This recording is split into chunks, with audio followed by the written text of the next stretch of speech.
नमस्कार मंडळी. प्रत्येक प्रेमकथेची एक सुरुवात असते, पण प्रत्येक सुरुवात प्रेमानेच होते असं नाही. स्वागत आहे प्रेमाची दुनिया यूट्यूब चॅनलमध्ये, जिथे प्रत्येक कथा तुमच्या हृदयाला स्पर्श करते आणि प्रत्येक कथेचा शेवट काहीतरी नवीन शिकवून जातो. चला तर मग सुरू करूया आजचा भाग. रात्र बरीच पुढे सरकली होती. घरात सगळे आपापल्या खोलीत गेले होते, पण सईच्या मनात मात्र विचारांची गर्दी होती. तिच्या हातातली अंगठी चंद्रप्रकाशात हलकीशी चमकत होती. तिने अंगठीकडे पाहिलं आणि तिच्या चेहऱ्यावर हसू आलं. पण पुढच्याच क्षणी तिच्या डोळ्यांसमोर समर यांचा चेहरा आला. तिचं हसू क्षणात विरलं. तिने अंगठीवरून हात फिरवला. सई स्वतःशीच म्हणाली, मला हे नातं मनापासून हवं आहे, पण डॅडशिवाय माझं लग्न? तिच्या डोळ्यात पाणी आलं. नाही, त्यांच्याशिवाय माझ्या आयुष्यातील हा दिवस अपूर्ण आहे. सकाळी सई उठली तेव्हा तिच्या मनातला प्रश्न अजूनही तसाच होता. ती खाली आली. अनघा आधीच नाश्त्याची तयारी करत होत्या. सई काहीच न बोलता त्यांच्या जवळ जाऊन बसली. अनघांनी तिच्याकडे पाहिलं. आईला मुलीच्या चेहऱ्यावरचं मौनही समजतं. अनघा म्हणाल्या, कालपासून तुझ्या मनात काहीतरी चाललंय. सईने हळूच मान खाली केली. हो मॉम, ती म्हणाली. राजवर्धनबद्दल? राजवर्धनबद्दल? सईने मान हलवली. हो. ती काही क्षण शांत राहिली. मग आपल्या हातातली अंगठी पाहत म्हणाली, मॉम, मला त्यांच्यासोबत लग्न करायचं आहे. अनघांच्या चेहऱ्यावर हसू आलं. पण सई पुढे म्हणाली, पण डॅड ठीक होईपर्यंत नाही. अनघा शांतपणे तिचं बोलणं ऐकत होत्या. सई म्हणाली, माझ्या लग्नाच्या दिवशी मला सगळ्यात आधी त्यांचा आशीर्वाद हवा आहे. त्यांचा हात माझ्या डोक्यावर हवा आहे. त्यांनी मला आनंदाने पाहावं हीच माझी इच्छा आहे मॉम. अनघांनी सईचा हात हातात घेतला. सई, तुझी भावना मला समजते, पण एक गोष्ट तू विसरतेस. सईने मॉमकडे पाहिलं. अनघा पुढे म्हणाल्या, तुझ्या डॅडना तुझं आयुष्य थांबलेलं पाहायला आवडेल का? सई काहीच बोलली नाही. त्यांनी तुला नेहमी स्वतःच्या पायावर उभं राहायला शिकवलं. तुला तुझ्या मनासारखं आयुष्य जगताना पाहणं हाच त्यांच्यासाठी सगळ्यात मोठा आनंद असेल. सईच्या डोळ्यात पाणी आलं. पण मॉम, अनघांनी तिचे अश्रू पुसले. लग्नाचा निर्णय घेणं म्हणजे डॅडला विसरणं नाही, उलट त्यांच्या स्वप्नांना पुढे नेणं आहे. सई शांत झाली. अनघा पुढे म्हणाल्या, आणि राजवर्धन? सईने त्यांच्याकडे पाहिलं. तो तुझ्या प्रत्येक भावनेचा आदर करतो. तू डॅडसाठी थांबू इच्छितेस हे त्याला समजेल, पण त्याचं प्रेम स्वीकारण्यापासून स्वतःला रोखणं हे तुझ्या डॅडच्या प्रेमाला न्याय देणं नाही. सईच्या डोळ्यातले अश्रू हळूहळू थांबले. ती काही क्षण विचार करत राहिली. मग हळूच म्हणाली, कदाचित तुम्ही बरोबर म्हणताय मॉम. अनघा हसल्या. मग मनातला निर्णय घे, त्या म्हणाल्या. सईने आपल्या अंगठीकडे पाहिलं. यावेळी तिच्या चेहऱ्यावर पुन्हा हसू आलं. हो मॉम. दुसरीकडे राजवर्धन आपल्या ऑफिसमध्ये बसला होता. समोर कामाचा मोठा ढिगारा होता, पण आज त्याचं लक्ष कामापेक्षा फोनकडे जास्त होतं. विहानने ते पाहिलं. तो काही न बोलता समोर उभा राहिला. राजवर्धनने नजर वर केली. काय? विहान हसला. काही नाही बॉस. मग उभा का आहेस? तुमचा फोन पाहतोय, तो म्हणाला. राजवर्धनने फोन टेबलवर ठेवला होता. माझा फोन? हो बॉस, कारण गेल्या 15 मिनिटात तुम्ही त्याच्याकडे 7 वेळा पाहिले. राजवर्धनने त्याच्याकडे पाहिलं. तू तुझं काम बघ. विहान हसत म्हणाला. नाही बॉस, पण तुमचं प्रेमाचं काम सुरू झाले असं दिसतंय. राजवर्धनच्या चेहऱ्यावर हलकंसं हसू आलं. विहान? Yes boss. सईने फोन का केला नाही? राजवर्धन स्वतःशीच म्हणाला. विहानच्या चेहऱ्यावर खट्याळ हसू आलं. बॉस, फोन त्यांचा येण्याची वाट पाहताय की स्वतः फोन करण्याची? राजवर्धन काही क्षण शांत राहिला. मग फोन उचलला. मीच करतो. विहान हसला. दॅट्स बेटर बॉस, असं म्हणत तो बाहेर निघून गेला.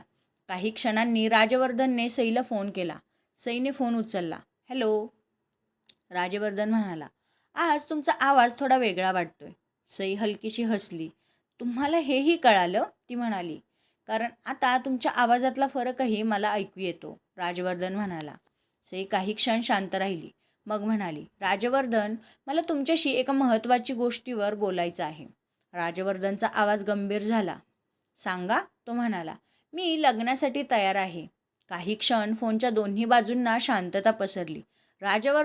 राजवर्धनला जणू सईच्या शब्दांचा अर्थ मनापासून समजून घ्यायचा होता. मग त्याने हळूच विचारलं, खरंच? हो. आणि तुमच्या डॅडबद्दल? राजवर्धनने विचारलं. सईचा आवाज थोडा दाटला. ती म्हणाली, त्यांची जागा माझ्या आयुष्यात कुणी घेऊ शकत नाही, पण मॉमने मला समजावलं आहे. म्हणूनच आता मला वाटतं की आपल्याला पुढे जायला हवं. राजवर्धन काहीच बोलू शकला नाही. पण त्याच्या आवाजातला आनंद स्पष्ट जाणवला. सई, आज तुम्ही मला आयुष्यातली सगळ्यात सुंदर बातमी दिलीत, तो म्हणाला. सई हसली. मग भेटणार आहात का? राजवर्धन म्हणाला. तुम्ही बोलावलं तर नक्कीच. बोलावलं. संध्याकाळी? ती म्हणाली. दोघेही भेटले. आज कोणताही मोठा कार्यक्रम नव्हता, न कोणती सजावट. फक्त एक शांत जागा आणि दोघे. सई राजवर्धन समोर येऊन उभी राहिली. राजवर्धनने तिच्याकडे पाहिलं. मग? सई हसली. मग काय? राजवर्धन म्हणाला. आजचा निर्णय? सईने त्याचा हात हातात घेतला. हो, मी अगदी मनापासून तयार आहे. राजवर्धनने तिचा हात घट्ट पकडला. खरंच? सईने हसत उत्तर दिलं. तुम्हाला किती वेळा ऐकायचं आहे? राजवर्धन हसला. आयुष्यभर, तो म्हणाला. सईच्या चेहऱ्यावर लाजरं हसू आलं. दोघेही काही क्षण शांत उभे राहिले. मग राजवर्धन म्हणाला. सई, आता पुढचा प्रवास थोडा वेगळा असेल. सई उत्तरली. हो, मला माहीत आहे. तरीही तुम्ही घाबरत नाही? त्याने विचारलं. सईने त्याचा हात आणखी घट्ट पकडला. तुम्ही सोबत असाल तर नाही. राजवर्धन तिच्याकडे पाहत राहिला. मग अलगद तिच्या कपाळावर हात ठेवत म्हणाला. मग मी कायम सोबत असेन. सईने डोळे मिटले. त्या क्षणी त्यांच्या नात्यात फक्त प्रेम नव्हतं, एकमेकांवरचा विश्वासही होता. आता त्यांच्या प्रेमाला कुटुंबाची मान्यता मिळण्याची वाट उरली होती. आणि पुढचं पाऊल स्पष्ट होतं. राठोड आणि परांजपे कुटुंबांची अधिकृत भेट. चला पाहूया काय घडणार या भेटीत. मागच्या संध्याकाळी सई आणि राजवर्धनने आपल्या नात्याबद्दल मनापासून निर्णय घेतला होता. आता त्या निर्णयाला कुटुंबाची साथ मिळवण्याची वेळ आली होती. राठोड हवेली. सकाळची वेळ होती. हॉलमध्ये राजवर्धनची आई देविका राठोड पूजा आटपून बसल्या होत्या. त्यांच्या शेजारी राजवर्धनचे वडील विक्रम राठोड वर्तमानपत्र वाचत होते. राजवर्धनची मोठी बहीण निहारिका राठोड आपल्या मुलीला काहीतरी समजावत होती. आणि कुटुंबातील सगळ्यांशी सहज मिसळणारा राजवर्धनचा चुलत भाऊ अर्णव राठोड नाश्त्याच्या टेबलजवळ उभा होता. विहानही राजवर्धनसोबत तिथे आला. राजवर्धनने सगळ्यांकडे पाहिलं. त्याच्या चेहऱ्यावर आज नेहमीपेक्षा जास्त गंभीरता होती. देविका म्हणाल्या. राजवर्धन, काय झालं? राजवर्धन काही क्षण शांत राहिला. मग ठाम आवाजात म्हणाला. मला तुम्हा सगळ्यांशी एका महत्त्वाच्या गोष्टीबद्दल बोलायचं आहे. विक्रम यांनी वर्तमानपत्र बाजूला ठेवलं. बोल. राजवर्धन म्हणाला. माझ्या आयुष्यात एक व्यक्ती आहे. निहारिकाने लगेच त्याच्याकडे पाहिलं. अर्णवच्या चेहऱ्यावर मात्र आधीच मिश्किल हसू आलं होतं. राजवर्धन पुढे म्हणाला. सई परांजपे. देविकांच्या चेहऱ्यावर कुतूहल उमटलं. तीच सई जी तुझ्या कारमध्ये अचानक बसली होती? राजवर्धनने मान हलवली. हो. तो क्षणभर थांबला. पण हे तुम्हाला कसं ठाऊक? देविका यांनी विहानकडे पाहिलं. मग त्या म्हणाल्या. ते महत्त्वाचं नाही. राजवर्धनची नजर विहानवर गेली. मग तो स्पष्टपणे म्हणाला. माझं तिच्यावर प्रेम आहे. ती मला खूप आवडते.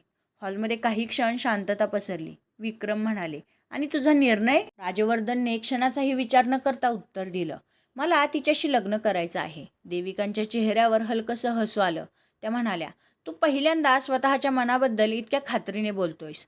निहारिका हसत म्हणाली. म्हणजे सईला भेटल्यावर आपल्या भावाचा गंभीर चेहरा थोडा तरी बदलला आहे.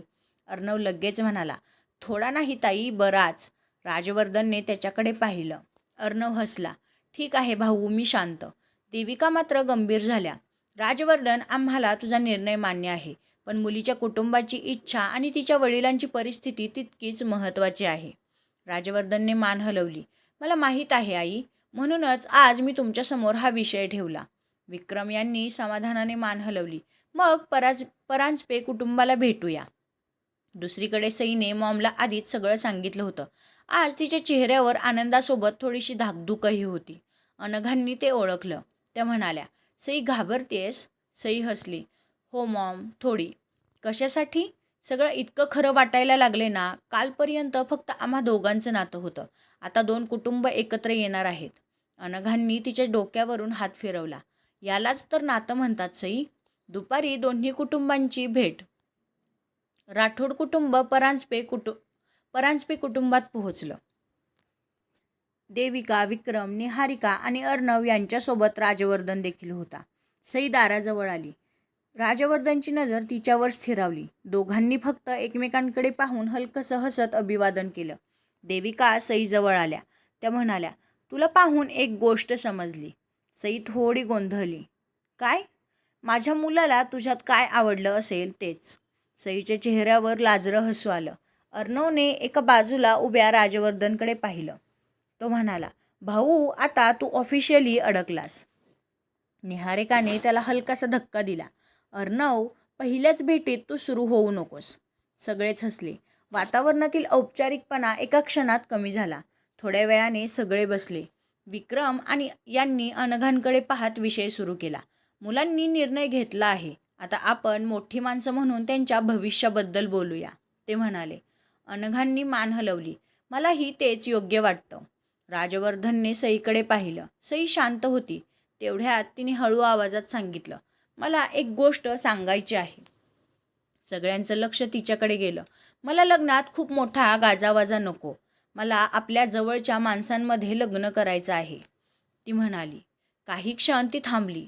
मग म्हणाली, माझ्या डॅडची तब्येत ठीक होईपर्यंत मला त्यांचा आशीर्वाद मनात ठेवूनच पुढे जायचं आहे.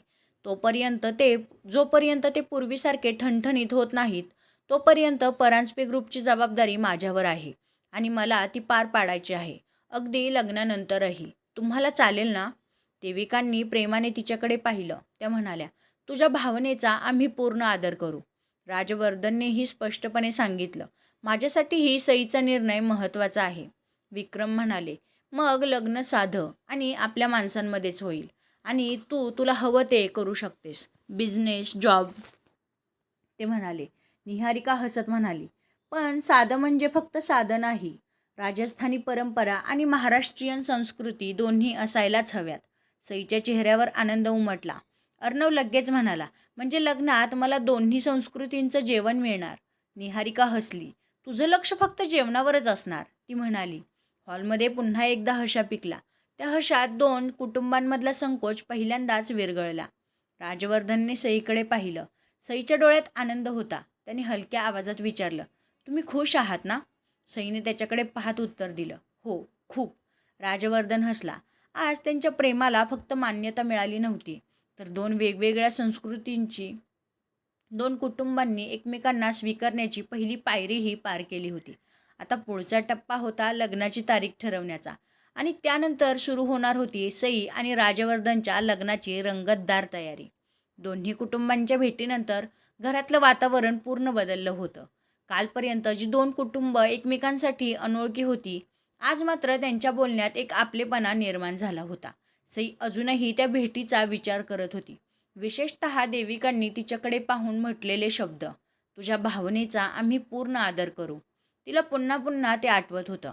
राजवर्धनने तिच्याकडे पाहिलं. तो म्हणाला, आज खूप शांत दिसताय. सई हसली. मनातली एक मोठी चिंता कमी झाली. कुठली? त्याने विचारलं.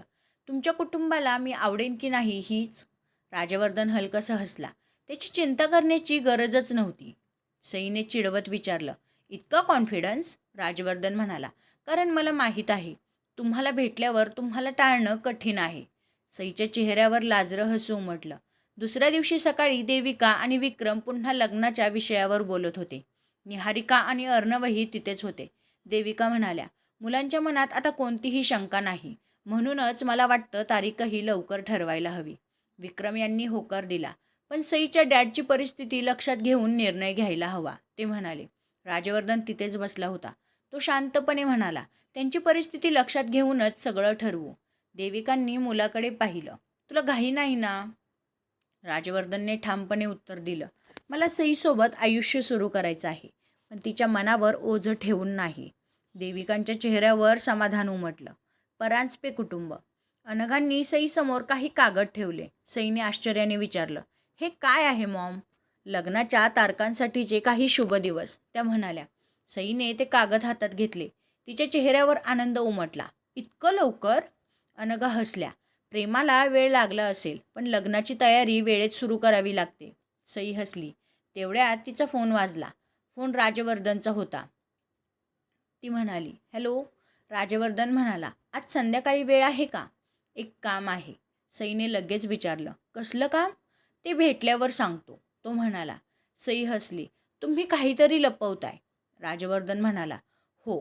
काय? तिने विचारलं. आज सांगणार नाही, सईने चिडवत उत्तर दिलं. ठीक आहे, पण मला आवडलं नाही तर? राजवर्धन शांतपणे म्हणाला. मग आपण बदलू. सईच्या चेहऱ्यावर हसू आलं. ठीक आहे, संध्याकाळी भेटूया.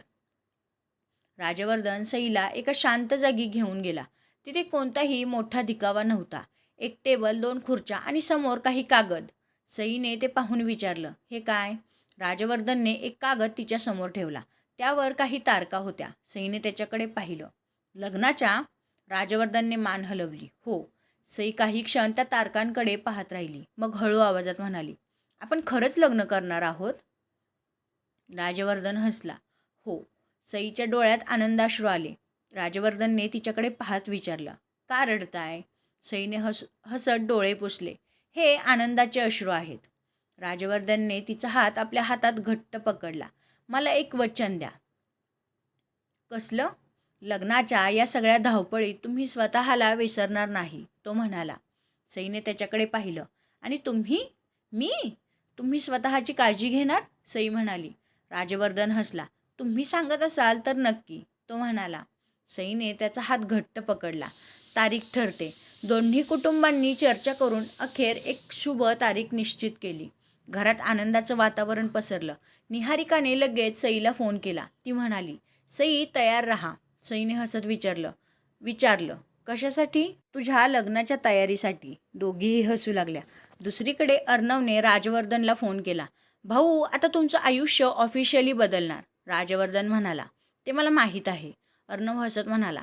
आणि आपल्या घरात आता एक अशी व्यक्ती येणार आहे जी तुमच्याशी वाद घालू शकते. राजवर्धनच्या चेहऱ्यावर हसू आलं. ती आधीपासूनच घालते, तो म्हणाला. दोघेही हसले. रात्र झाली. सई आपल्या खोलीत एकटीच बसली होती. तिने डायरी उघडली. पहिल्याच पानावर एक वाक्य लिहिलं होतं. आज माझ्या आयुष्याला एक नवीन तारीख मिळाली आहे. तिने अंगठीकडे पाहिलं. डोळे मिटले. मनात समरचा चेहरा आला. डॅड, तुम्ही माझ्यासोबत असायला हवं. आणि त्याच क्षणी तिच्या चेहऱ्यावर हसू आलं. कारण आता तिच्या आयुष्यात प्रेम होतं, कुटुंबाची साथ होती आणि पुढे तिच्या आयुष्यातील सर्वात सुंदर दिवस उभा होता. लग्नाची तारीख ठरली होती. आता सुरू होणार होती राजस्थानी रंग आणि महाराष्ट्रीयन संस्कृतीने सजलेली त्यांच्या लग्नाची तयारी. तर मित्रांनो, आपला आजचा भाग इथेच संपत आहे. हा भाग तुम्हाला कसा वाटला हे मला कमेंट करून सांगायला विसरू नका. त्याचबरोबर इथून पुढचे भाग खूपच इंटरेस्टिंग असणार आहेत. त्यामुळे आत्ताच आपल्या चॅनलला लाईक, शेअर आणि सबस्क्राईब करायला विसरू नका. भेटूया पुन्हाच अशा एका नवीन भागासोबत. तोपर्यंत बाय बाय.